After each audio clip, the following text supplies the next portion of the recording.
程毅的沉默从来不是软弱，拿回话语权后，他终于能自己说话了。2026年1月18日那天，其实网上没什么大动静。一个陪了艺人整整8年的经纪合约，就在这一天，安安静静的到期了。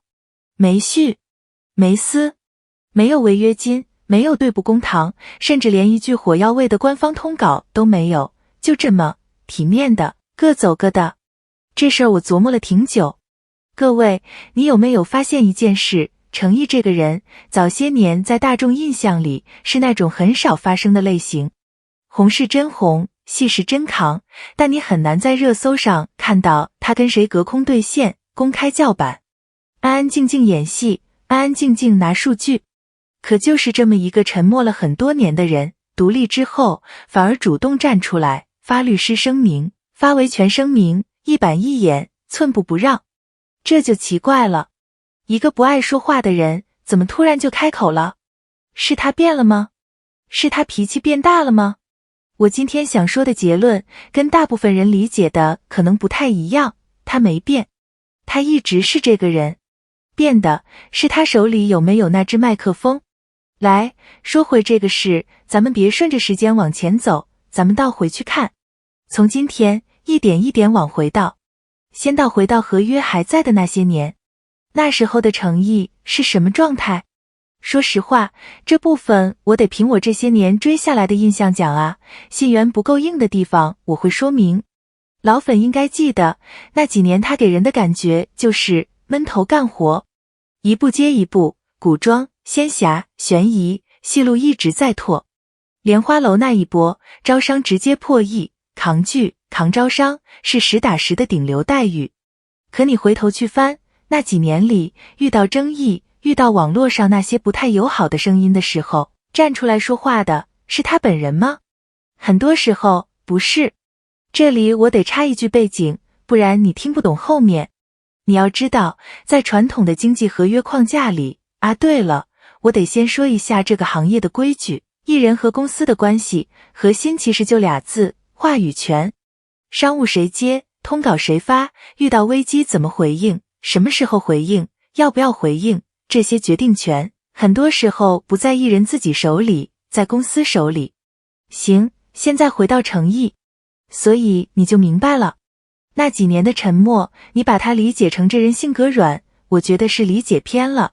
翻译成人话就是，不是他不想说，是那个位置上，说不说，什么时候说，用什么口径说，本来就不完全是他一个人能拍板的事。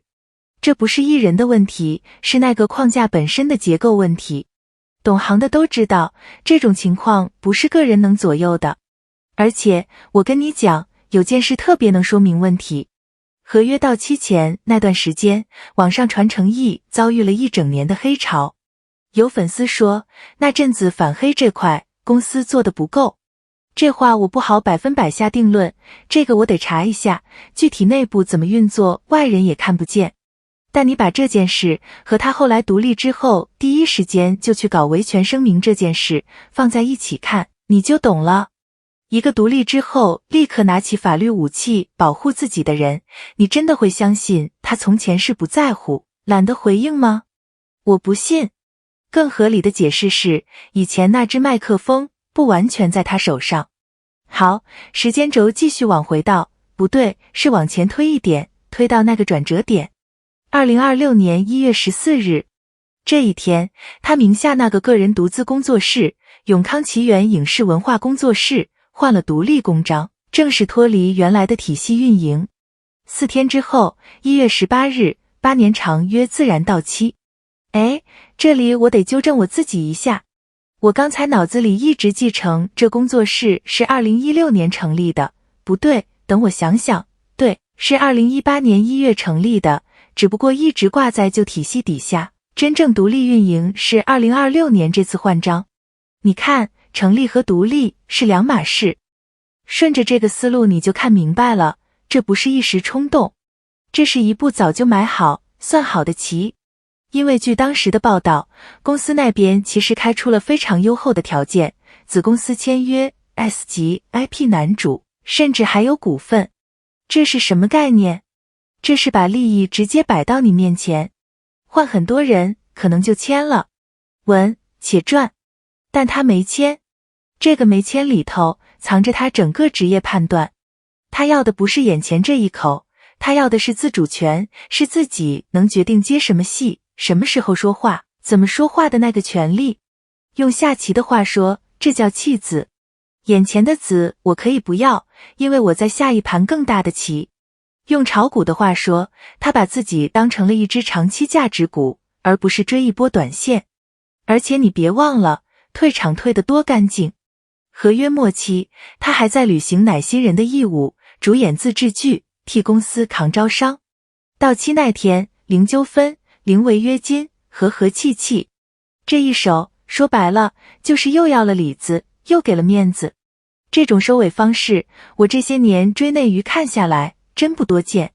好，倒回去看的差不多了，现在我们回到最靠近今天的这一段发生。2026年6月，诚毅工作室发了一份严正维权声明，核心意思是，针对网络上关于他商务合作的诽谤内容，已经取证，已经委托律师。声明里还特别强调了一句，他的商务合作必须事先取得工作室盖章授权，凡是没盖章的洽谈，一律无效。这句话看着普通，其实很硬。我特别想聊聊这份声明的文风。你有没有注意到，他通篇只讲事实，只讲法律后果，没有卖惨，没有煽情，没有我好委屈你们，别欺负他那一套。冷静、克制，像一份法律文件，而不是一场情绪宣泄。跟老粉聊起这个，我们都觉得这种冷静学其实特别高级。你想想看 ，Showbiz 里多少声明是那种又哭又闹，把舆论当武器的，而这种只给信息不给情绪的路子，反而更让人信服，也更难被反过来做文章。这是什么？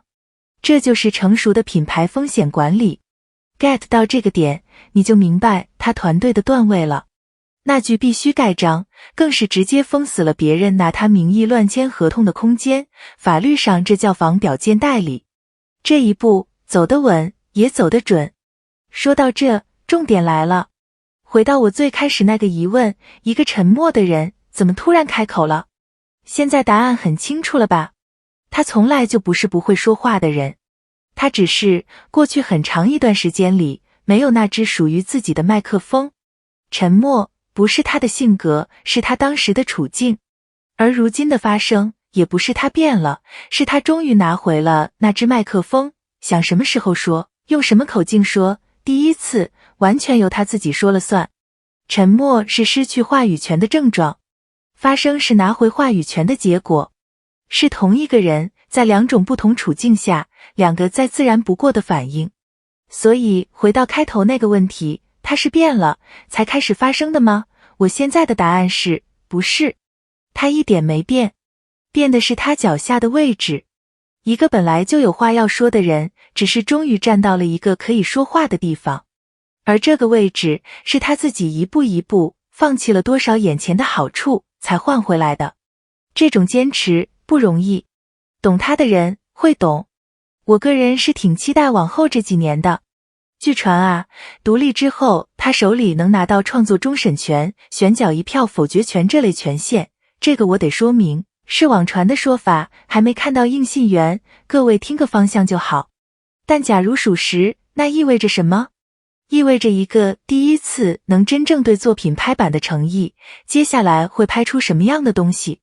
我赌会有让人眼前一亮的作品。你觉得呢？他这条从沉默到发生的路，你是怎么看的？评论区聊聊，我想听听各位的判断。今天这期就先到这儿。